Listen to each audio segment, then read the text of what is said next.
Hey, Basket Brains, Kirby here, aka Darkwing Disc, and I really love the word plethora. It just means a lot to me. Alongside me is Ollie DePina, and one time Ollie was addicted to the hokey pokey, but thank God he turned himself around. Alongside of us this week is Chuck Knudsen. One time, just one time, Chuck ate a frog. He went to the doctor told him he was gonna croak. Welcome to episode 62 of the K.O Disc Golf Show. Episode 62 is the Polyrath episode.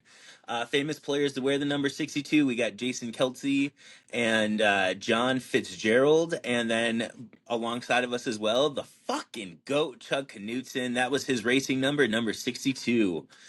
Red Sox players that I like, Rich Hill and John Lester. Currently on the Mariners, there is Blaze Castano. And Ollie, you want to hit us with the Giants? Giants, been a few guys, but the most prominent would be Darrell Dess from 1959 to 1969. Went to the Giants, came back, or left the Giants and then came back, and so had a 8 years with the Giants. Nice. Before we get into the episode, we're going to start a new segment here called the KO Question of the Week. What we're going to do is ask a question at the beginning of the episode, and then we're all going to answer it at the end of the episode. If you're watching this, please comment your opinion and your answer on the question each week. So this week's KO Question of the Week: do you like knowing exactly what disc players are throwing when you watch coverage? Even if that particular disc is maybe a unicorn of sorts, a one of one, or a really rare disc, or even something that maybe has been in their bag a really long time and really beat up and doesn't fly like that particular disc.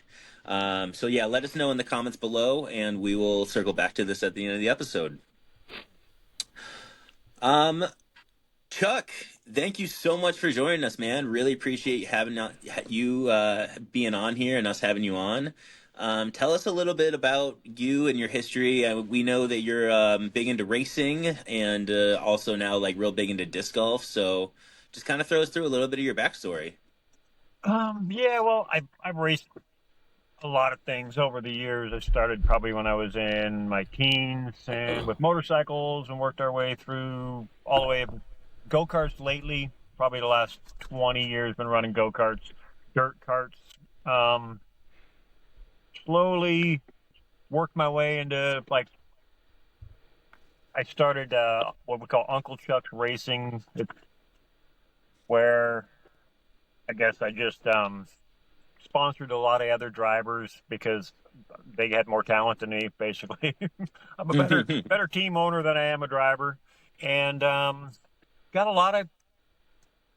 a few juniors to win some national championships, and we've been up there pretty close to national championship with a couple senior drivers that I help out. And then when COVID came around, we couldn't really race much, so I got back into disc golf, and I've been stuck here ever since. Nice. Yeah, I think a lot of people recognize you coming into the tournaments because you're driving that sick blue Corvette. It is a Corvette, correct? Yep. Yeah, nice, man. It is so cool. Like looking around, you're like, who the hell's driving this? And to see you coming out of it, like the most like unassuming person to be driving a Corvette. It's so badass, dude. Um, it was funny one day. I love telling this story. I drove next to you. I almost caused an accident driving to South I Fork remember that. because I saw you like on my right, and so I like kind of pulled up next to you, and I had to slow down to kind of go like you were going like five below the speed limit, and I was like, what the hell is this guy doing going so slow? And I pull up next to you, and I'm like waving, and I'm like slowing down, and there was guys that were like trying to get around me that were getting frustrated that I wasn't like going 65, 70, trying to keep up with traffic and that, but I'm sitting there trying to get your attention.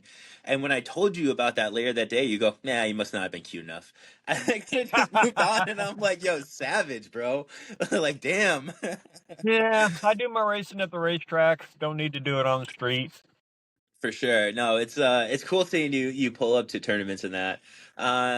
Yeah, you were my caddy for all 3 days of SeaTac takeoff. Once again, man, really appreciate having you on there. It was so nice just like having you there and having like another set of eyes and yeah, it was, I mean, you helped me more that weekend than I think you even realized with like something like you talked me out of a Wow. couple of shots that were like really big, like, hole three, for instance, right? Like I thought that was such a cool, like hole three of day two.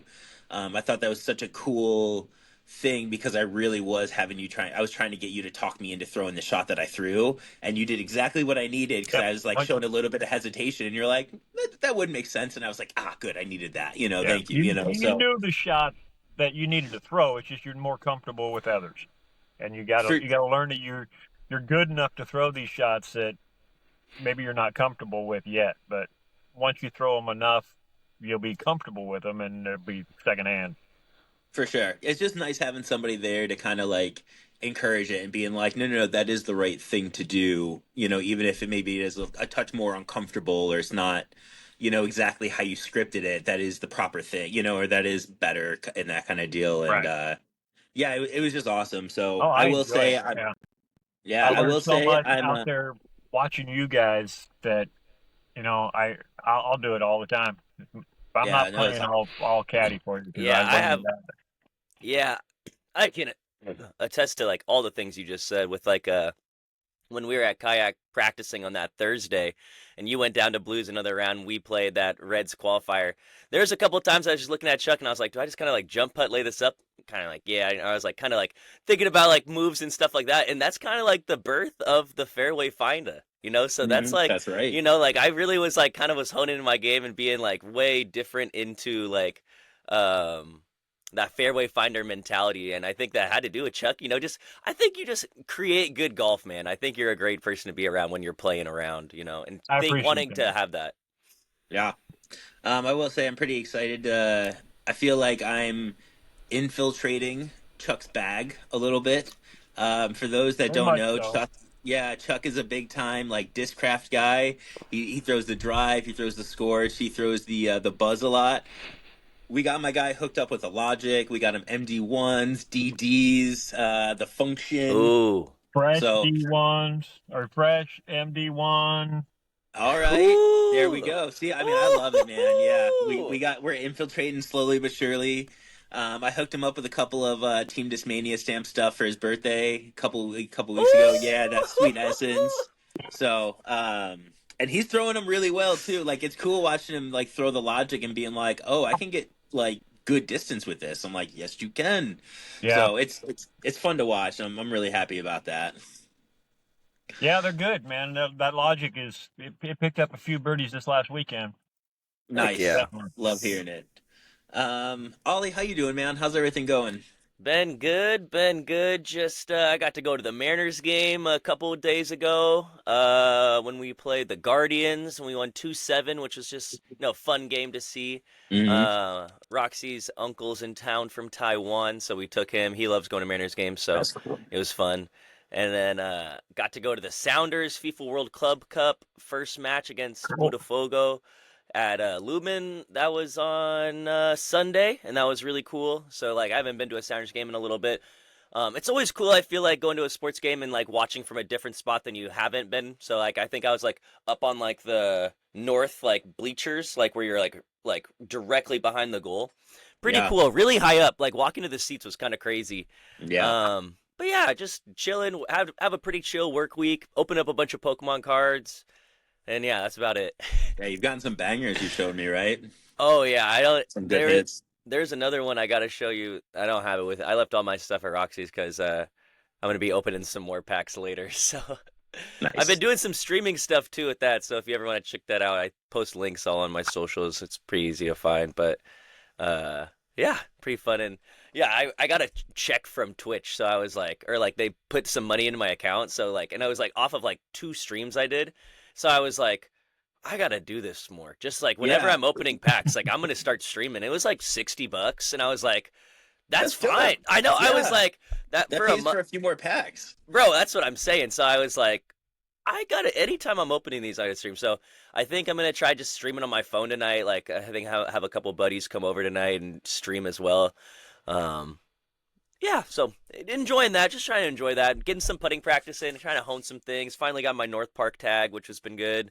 Nice. Course is looking pretty good over there. They just had a work party, so a lot of foliage, a lot of like overgrown stuff has kind of been like trimmed down a little bit, and then Cool. so everything's looking good over there. Nice. Yeah, shout out Luke Jen. I know it was his birthday this past Yes, Saturday, so sir. happy birthday, Luke. Very cool. I got some big news. I'm an uncle. My sister had her baby. Awesome. So that's really cool. She had it a little early due to some like health complications, but everybody's doing really well. Everybody's really happy and healthy at the moment. So yeah, I'm really happy. You know, full of love, kind of that kind of deal. So really happy for my sister. And other weird kind of like news. It's my anniversary, my wedding anniversary today. So Oh, yeah, Happy anniversary. my wife's been really great about my whole like disc golf like career and like journey and that kind of thing with like ECD. So just the love and support from her as well has been really awesome. Um, in other news, I went to a Red Sox game last night because the Red Sox are in town to face the Mariners. So it's a really fun game. I went solo, and just because I love like anytime the Red Sox come to town, it's just like a yearly thing I do. Is I just try to go to the games. So I'm taking Ellie tonight. Good thing to do on our anniversary is we're going to a baseball game. She was super cool and like being like, it's fine. We're going to a nice dinner on Thursday. But okay. I was like, hey, they're only coming once a year kind of deal. And she's like, that's whatever. So still get loaded up with some snacks and that kind of thing, which is Yep. fun. Um, so Red Sox are going through a bit of a weird flux. They traded away their best player. It's got me like all kinds of fucked up. Like Ollie, you sent me a thing yesterday, like at like kind of a weird time because I was listening to a podcast and I was like getting really down on it. And then you sent me that and I was like, I know it's awful. Everything sucks. Like, so I was I want to like, apologize for my response yesterday oh, because it dude, I definitely could have was kind said of a snap. I could have said something so. There was another thing that was like, I was like, oh, I don't know if I want to send him that. Yeah, I was like, God, I'll just send him what he thinks of the trade. But it was the thing about how is it Harris or Harrington was one of the guys they got? Harrison. Harrison. I just totally missed on both of You're those. so Just close. You're so so close. close. um, it was about. Did they just take him back down to the minors or something like that? Or like, Yeah. yeah. So He there's. was gonna start Sunday Night Baseball against the Dodgers, and instead he's like starting for like the Paw Sox. It's just like Oh. son of a bitch, man. Baseball's a tough game, Yeah, but and it kind of sucks too. Also, I was like, I also didn't want to say this. It was like, I feel like last week or a week ago, I was like, baseball is always better when the Giants are good. And I was like, no. But baseball is genuinely better when like the Dodgers, the Giants, the Red Sox, the Yankees, what like the Mets, the Phillies, you know what I mean? Like when there's like rival like the Braves, when there's teams that are battling each other yeah. for divisions and stuff, baseball is just generally better. It Yeah. sucks that this is how it had to happen though. Did, I'm not good. did you Like it's see he not might like play? He's gonna play. He might play first base for him. nah, dude, I'm not good, man. I'm telling you, like, I'm not cool.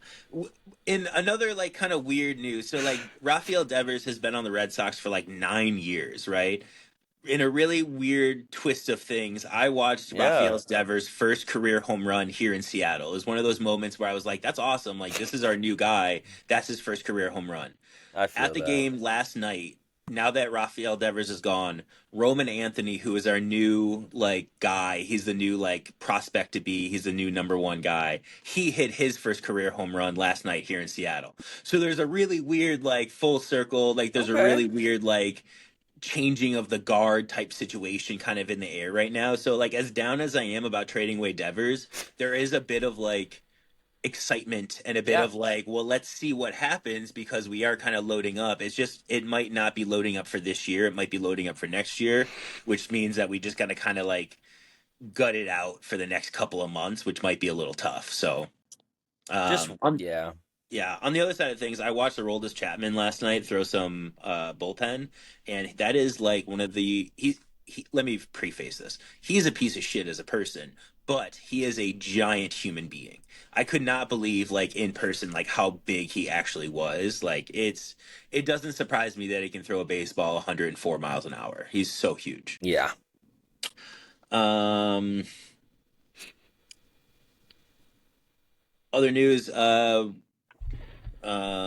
so this is something I wanted to kind of ask you guys and kind of get your opinion on. Um, I signed up for it's called the Rose City Open, I believe, or Rose City Yeah. Championships. It's down in Portland. It's at Glendevere and at Pier Park. It's an A tier. It's happening over like a Friday, Saturday, Sunday. It's the same weekend as Washington State doubles championships. Does it? What do you guys think about like the local prestige versus playing in like a higher level event? Like it's an A tier versus basically like an unsanctioned event, but Washington State doubles championship is like a really nice like local title to have, but I don't know that like sponsors, not that I'm seeking sponsorships, but I don't know that sponsors necessarily, like I don't know that Discmania cares more about A tier versus Washington State dubs. Like what do you guys think? Well, like if you guys were in my shoes of like kind of having a decision to play in either an A tier in Portland or Washington State dubs down at Stellicum, like what do you guys think you would do? My partner, for the record, would be Jeremy Marsh because he and I did really well last year, and we already kind of chatted about Yeah. linking up this year. So what do you guys think? Ollie, take it. I think I think there's good to do in both. I think going down and competing in an A tier where I think that tournament with because Glendevere, there's only like the C tiers we did. There's the Northwest Championship, and then I think that's this other tournament. Like there's only like a I think few there's a maybe couple throughout the year. Yeah, I think they maybe try a to few do it like more. yeah, maybe like every other month or so they might do one, but there's not many. Basically is the point. So it Some of is. those guys saying like they only get down to play it one time, and like they're not going to play it more than one time. Basically, is kind of the vibe I got from some of the people down there when we went. Okay. So like I wasn't sure. I wasn't sure. I know one guys was saying it was like openish in the winter time, but like even that like it's probably not as good playing conditions anyway. But I don't know. I just feel like it would be pretty cool to go down there and compete in A tier. I think A tiers hold a lot of weight, and we don't have a ton of A tiers up in Washington. So anytime there is the opportunity to go do an A tier, I think it's good. Um, on the other side of things, I do see like if you go out and win Washington State doubles, that looks awesome. It kind of Mhm. cements a really good like local powered year already through the A tier win at there. Already dominance through other C tiers. Like you're just kind of stacking them up at that point. So I think it could be a good cementing point cherry on top of like a really good year. But also it's like I don't know. I always think going and doing like that bigger tournament is always a good idea Yeah. for you. Yeah. That's kind of Chuck, what what I'm do you thinking. think? The A tier is to me more valuable on your resume, and if that's what you're looking for. And a doubles tournament, I mean, it is the Washington States, but a doubles is doubles. To me, doubles is like beer league, Kind even of though like this bonus event stuff, isn't. right? It's But bonus. Yeah. It does look Yeah. cool though. Yeah. Yeah, that's um, kind of, I mean, that is kind of where I've been kind of sitting with it is like you know, when I do like when I'm playing disc golf, like I want to play against like the best players, and when I'm competing, I want to compete against people that are having like good days because I want us all like I want to beat you with my best stuff, but I want to Yeah. beat your best stuff with my best stuff, Yeah. and like that's sports, you know what I mean? And that's just like competition kind of thing. And I think I'm personally always trying to seek out like the highest level of competition or a high level of competition kind of deal. So yeah, I think I don't know. This has been a good talk. I think I might end up doing the A tier, but I will you think can about get the some more dubs for pizza. sure. Good pizza What's down that there here. in Portland? Yeah, no, it's What's your No, we can go Glendevere. get Glendevere pizza, baby. Oh, Glendevere Pizza? Shit, dude. Oh my god. Yeah, yeah. My god, man. Hey, I think that was like one of the first times I've been on the side of a joke where it took you a second. It did. I know. I was like, what? Yeah, yeah. What? That's Usually really it's funny. usually it's Portland? it's I know. Nice. Chuck's a little too quick for me, man. I can't keep up. Uh, all right, we're gonna get right into our tournament recaps. I'm gonna get jumping right into FSO for Silicon Open. I ended up dropping out of this one. I was just feeling like I needed a weekend off of playing disc golf. My body's a little sore and tired. It's been kind of a long stretch, and I have a really big stretch of tournaments coming up. We're hosting an event this coming Saturday, and then I'm looking at like BC Open. I'm looking at like Beaver State Fling, South Sound Classic, Ravens Run, all kind of like bing bang boom right in a row kind of deal. Mm-hmm. And that's a lot of traveling, and it's a lot of like sleep, like car camping and stuff like that. So it was really nice to take a weekend and kind of reset and kind of get ready for the next like kind of long stretch of tournaments kind of deal. So we're gonna jump right into the winners here. Winning MPO was Little Mateo.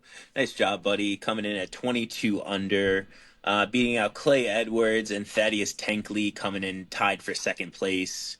Looked like it was a pretty big field, a lot of good players in there. So nice job to Little Mateo. Winning MP40, Mateo the Senior. That's really cool. We got a little Yep. father-son combo win. I like Yeah, that that. was Really cool. nice. Yeah. We got Herman Rodriguez coming in second, and Daniel Glass coming in third in MP40. Winning MP50, we have Dan Lilly. Really like that guy. Such a nice dude. Winning MP60, we got Chris Hartman. Winning MP70, TC Bear. Winning MA1, we got Box Squad member Corey A. Parker. Corey Parker, Ryan, let's go. that's right. Ryan Anderson and Jorel Cornier came in second and third, respectively. Box Squad captain Maccabee tied for fourth. Nice job there. FA1 was won by Samantha Wallen. MA40 was won by Aaron Patnode. I have not seen that name before. Adam Utley and Adam Croft came in second and third, respectively, there. Jennifer Awesome Krasinski won FA40. Bruce Sweeney Weaver won MA50, beating out Philip Catron and David Pearson. Dave Collada won MA60. Matthew Bogas won MA70. Really big field here in MA2. Taylor Sharp's taking it down, beating out Douglas, Elijah, and Kyle Couture, who tied with Lucas Stone there in third. And then winning FA2 was Aaron Sweeney. So this one looked like Thaddeus threw like a really, really insane first round. And then Little Mateo just had a insane second round and kept it together for the third round kind of deal. So nice job to all of them. Really, really nice weekend. Congratulations, all the winners. Yeah. Chuck, you were at the Throw Kindness. Do you want to take us away with some takeaways and the winners? Yeah. So, Throw Kindness is a annual event that Dipsticks, shout out Dipsticks. Nice. They put on. It kind of revolves around or rotates around the Northwest. They have it in different locations. Last year, I believe it was at Whitmarsh. I played there. This year, it's in Monroe at Tall Firs. They raised money for the Sky Valley Food Bank. They raised $1,125 for the food bank Oh, on that's awesome. Saturday, which is a big shout out for everybody that showed up there and donated and took part in the raffle and everything, and for Dips for putting it on. Weather was nice and warm all day. Had a little breeze, slight breeze that turned into kind of a gusty in the first, second round. We'll get right into the winners. MPO Quinn Lawler beat out Jared Paul in a playoff. I believe they both Ooh. shot 17 down. Wow. Shout out to Luke Gent for making last cash on his birthday. Nice, buddy. Yeah, Nice. good job, Luke. MP50 was Kevin Merrill at 17 down. MA1 Tyler Downing took it down. MA40 was Daniel Burke over Big John McCarty in second place. Oh yeah, John's such a nice guy. That's cool. Good to see Yeah, him John out there shot a competing. really good round first round, and I think he fell off a little bit, and Dan was able to catch him. I see. FA40 was Box Squad member Bex Warwick taking Whoa, it down. T-Bex. T-Bex. MA MA60, I was able to take down MA60 myself this time for That's my fucking right. Goat 30th talk. my 30th win of it so far from my career out of Let's go. 49 Hey, you're catching up. events.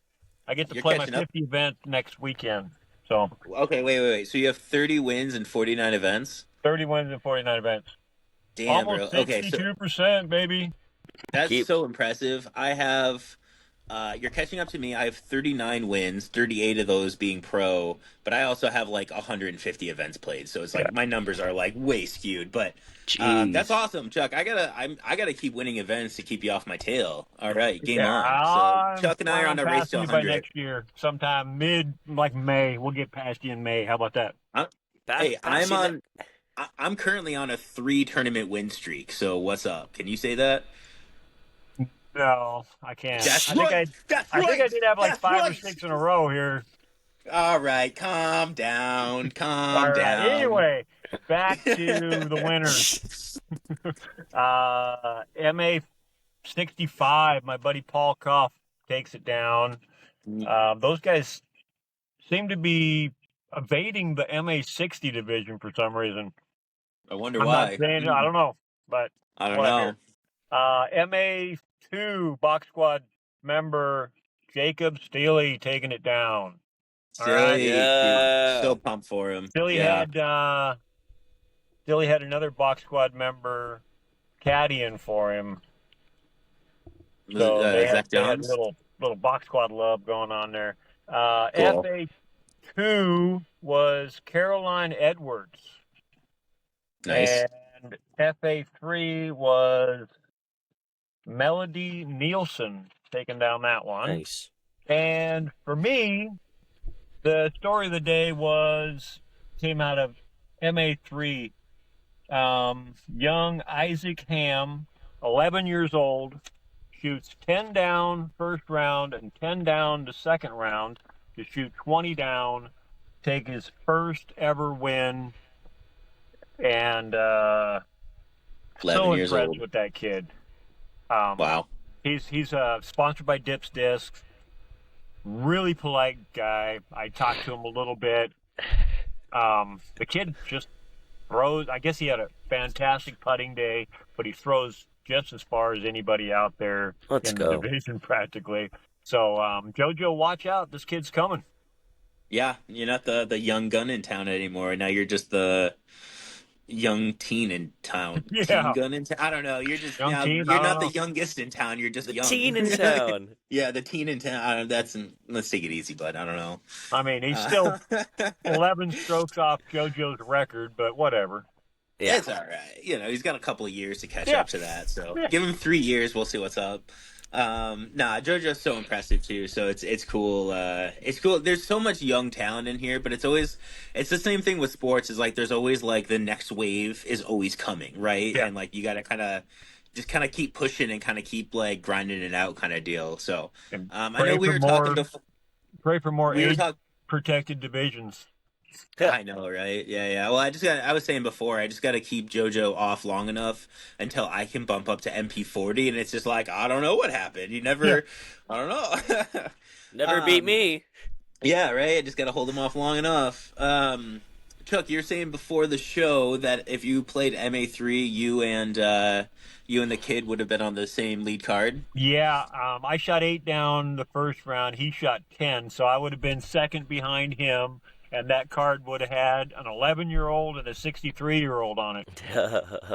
Dude, disc golf is such a weird game, man. Like Yeah. that's what I tell people when they come in the store and they ask, about disc golf and that kind of thing, and it's that exactly. You can have kids and you can have adults and you can have older guys and you can have pros and you can have AMs all showing up playing the same course at the same time and getting similar but different experiences out of the same, but all playing the same game, in its core kind of deal on the same time. It's really a special game because we all can kind of do that, and you can have these extreme differences in age and that kind of thing. Yeah. Again, SeaTac takeoff last week, right? Pro card, lead card. I'm 35. Everybody else on the card is 17. 3 like 17-year-olds. it's crazy the way that kind of happens. So We have the tournament look ahead, presented by Emerald City Discs. Emerald City Discs, the gem of the Pacific Northwest. All right, as we look into it, Shelton Springs coming up this Saturday and Sunday.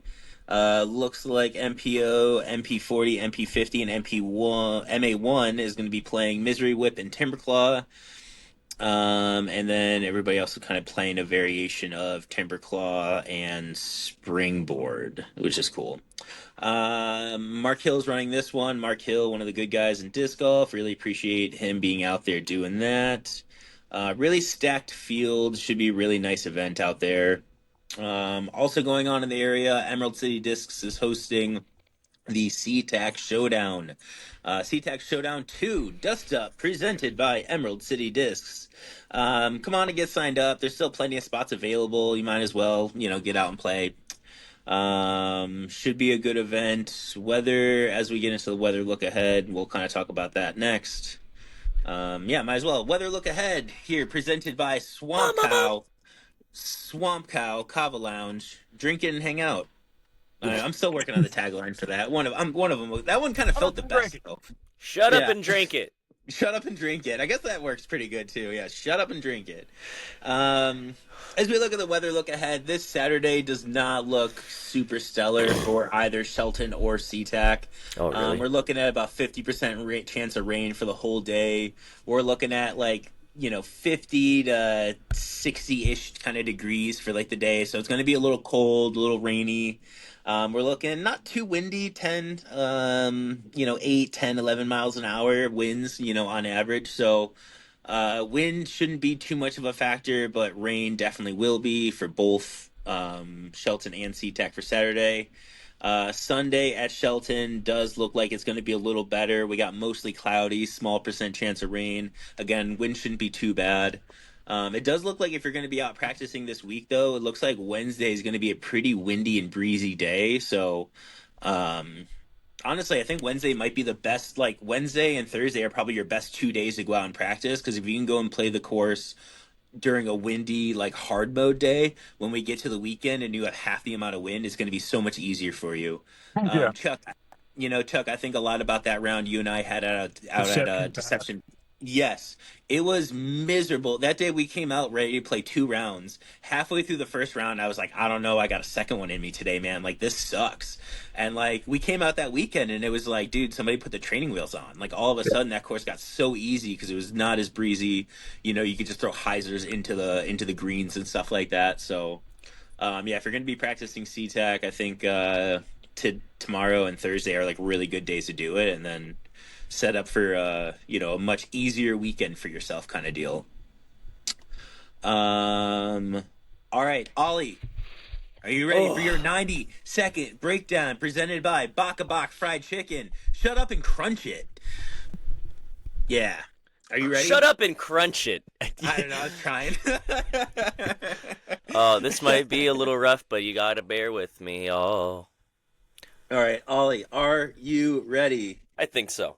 All right, timer starting in 3, 2, 1, go! The Preserve Championship in Clearwater, Minnesota. FPO, we got a field of 45 ladies. Candace Burge, more like Candace Surge in the first round. With the hot round of 6 under, Missy Gannon tying her. Silva Saarinen not too far behind. Round 2, Silva Saarinen with the 8 under. Right behind her, Kristen Latt.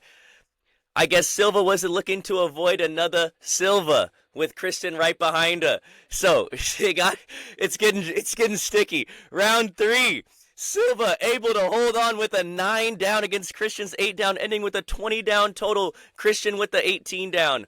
Moving into the MPO field, nothing much to say besides it. Is it chilly in here? Because Gannon the Cannon Bird left the fridge open and iced his competition out. Don't forget the great showing from Corey Ellis.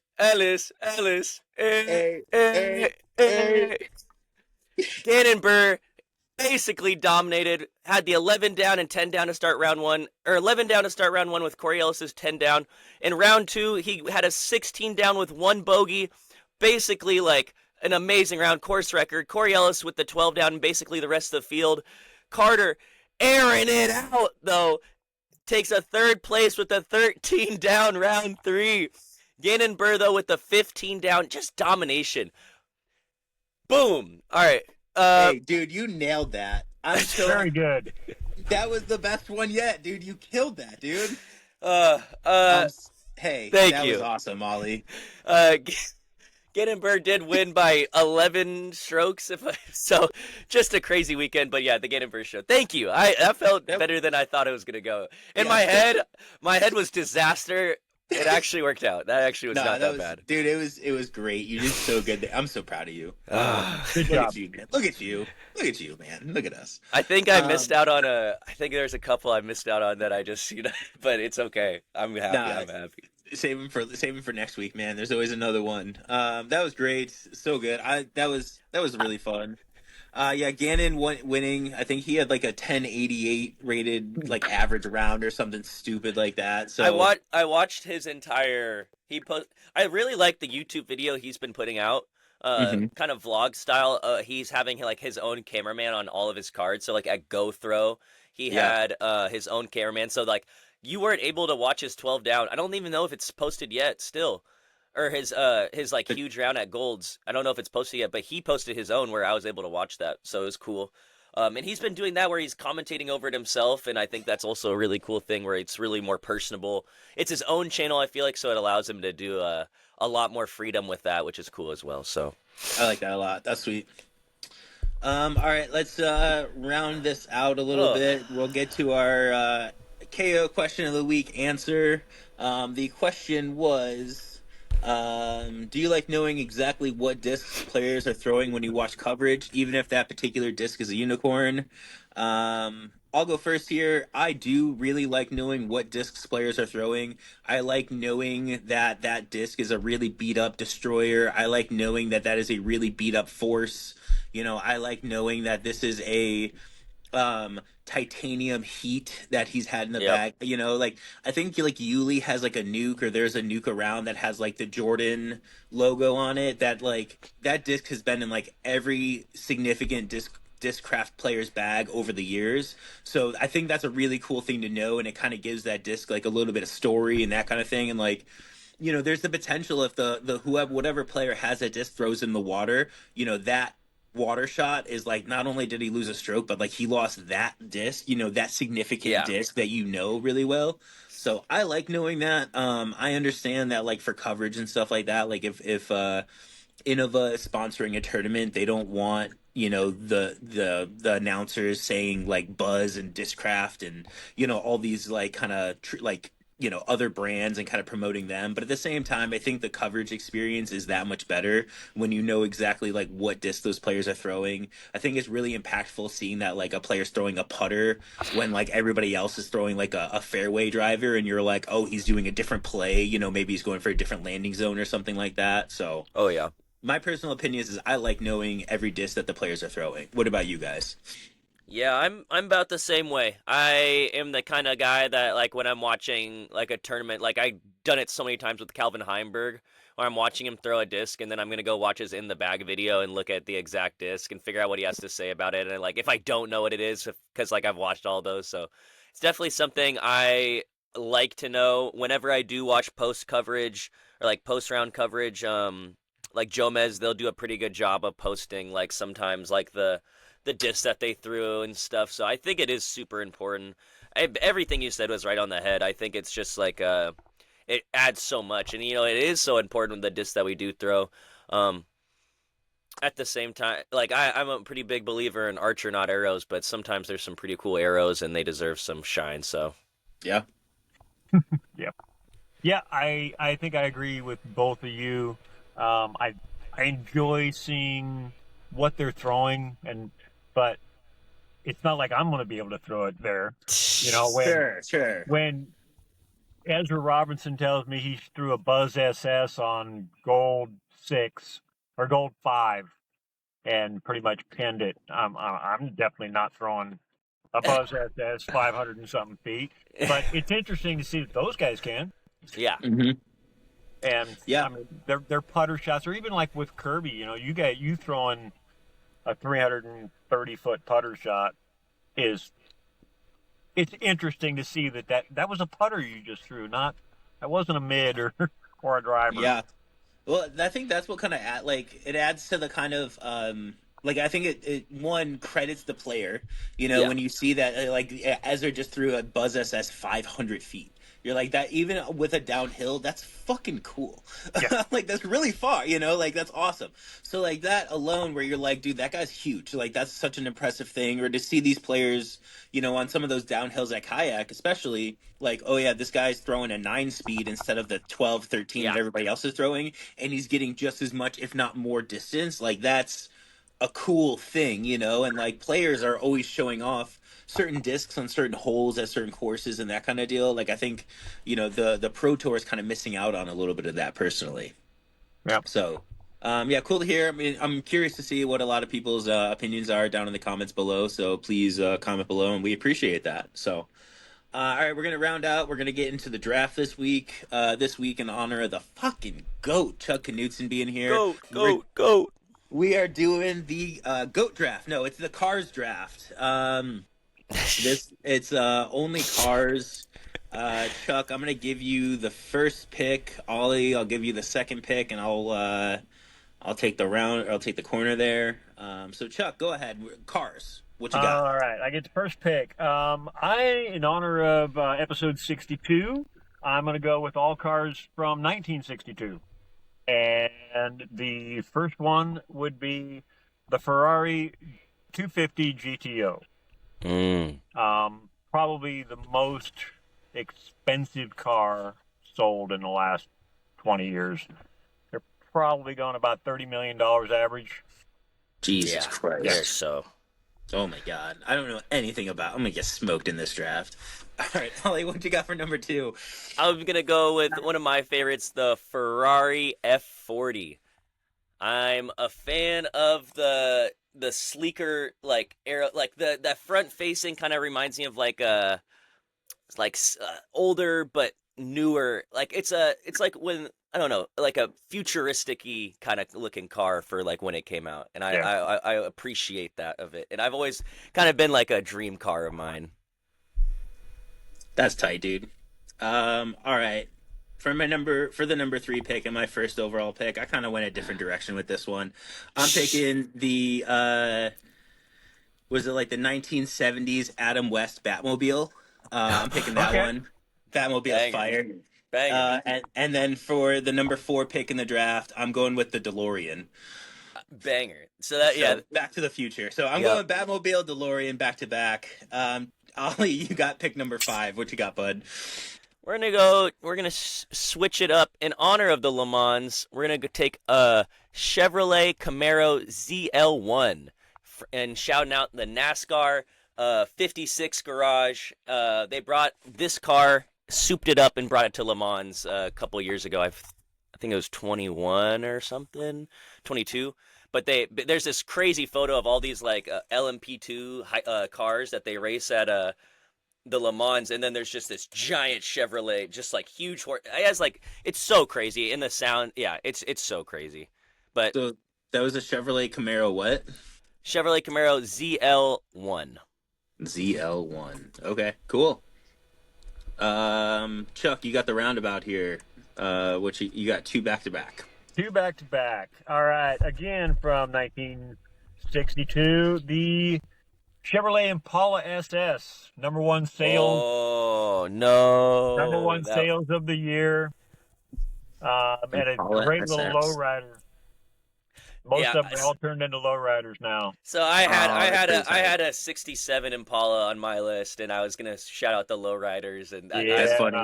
Been a dream of mine. That's awesome. I just had lowrider on my list. I didn't know there was actually like I knew there was a specific car. I just was like, lowriders are cool. That'll be on here. Yeah, it works. It would have been accepted. We would have known. We would have given you the answer if you said that. They're called Lolos. Lolos. Lolo. The striper Right, pack. what you got I for get number one more. Yep. Dang it. 1962 Jaguar XKE12. Oh, Probably one of the most beautiful cars ever made. XKE12? XKE. 12? It's the Or no, 12. 12-cylinder version, yeah. There's a Okay. 6-cylinder and a 12-cylinder. yeah, it's a gorgeous car. That sounds dope. Yeah. All right, Ollie, what you got for the next pick? Pick number 8 to the draft. We'll go with the LaFerrari. Just a banger of a car. I don't know. I think it's just iconic, and it's like a crazy nice sports car. So we'll go with like 2017 LaFerrari. Sweet. All right, so for my number 9 pick, I'm gonna pick Optimus Prime. He's a car. That's inarguable. He's a truck. You can have it. But Also saves the world. So I'm gonna pick that one. All right. So this is my. I don't want to run through my honorable mentions, so I don't want to give you guys any secrets. Oh, yeah. But feel free to say no to this one.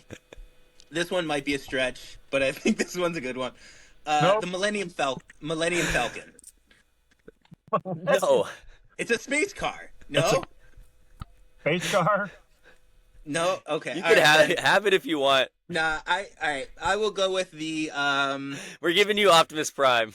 Yeah, I'm gonna go with the Ecto 1, which is the car from the Ghostbusters. Okay. I like it. Yeah. Cadillac. There was a Cadillac ambulance, I believe. No, just the Ecto 1 though. You know, I want it with like the big thing in front, Yeah, the thing on yeah. top that shoots like lasers and shit. Yeah, Okay. all of it.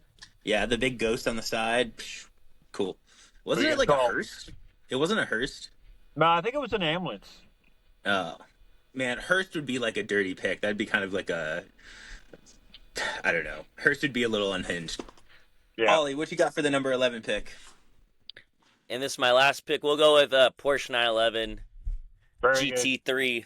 We'll take that. Ooh, GT3? My GT3 GT3? RS? Think about my realistic. Okay. All right, Take a Chuck, what RS. you got for the last pick of the draft? Last pick for me, got to do the 62 Corvette, last of the C1 first generation Corvettes. Tight. All right, so to go through our draft here, Chuck has a 62 Ferrari 250 GTO, a 62 Chevrolet Impala SS, a 62 Jaguar XKE12, and a 62 Corvette C1. Ollie has a Ferrari F40, a Chevrolet Camaro ZL1, a LaFerrari, a Porsche 911 GT3. I have the Batmobile, the DeLorean, Optimus Prime, and Ecto 1. Hey, real talk, you guys got fucking smoked in this draft. Yeah, you guys got smoked. My honorable mentions was the Mystery Machine from Scooby-Doo, the Rad Bug, which is low-key like the car that the Power Rangers flew in the very first season of the Power Rangers. It was like a thing that they like didn't use ever again other than like a couple of episodes. It was called the Rad Bug. And then my other one was going to be the Power Rangers Turbo Megazord, which is when all the cars come together to make a giant fighting car. Oh, yeah. And I was going to have him and Optimus Prime tag team together to win the tag team championships. So that was the plan there. Didn't quite work out. But... I was gonna put like the RB21 or one of the Mercedes F1 cars, or my other one. You got the good steal. I was gonna say another Impala, Chevy Impala, the 67, but I think you got it right on the head with the 62. I was like, all right, not gonna. Ollie, I'm a little surprised you didn't draft like Lightning McQueen. Well, I have the quote from, so that's a good segue, but that's who's gonna be. The quote is going to be Lightning McQueen. Lightning McQueen was a great answer. I was going for actual cars, Kirby. I'm surprised you didn't have Lightning McQueen. I was leaving it. It was a softball for you, bud. I don't know. I should have taken it. Chuck, thank you so much for coming on. You are probably one of our most talked about disc golfers, people, just awesome people in our community, and that deserves all the shine. If you see Chuck, say what's up. Nicest guy. Yeah. Nothing Appreciate much you, more to Chuck. say. Thanks, guys. But really appreciate it. You're just the fucking goat. Fucking goat. The fucking goat. All right. To end out episode 62, a quote from Lightning McQueen. Float like a Cadillac, sting like a Beamer.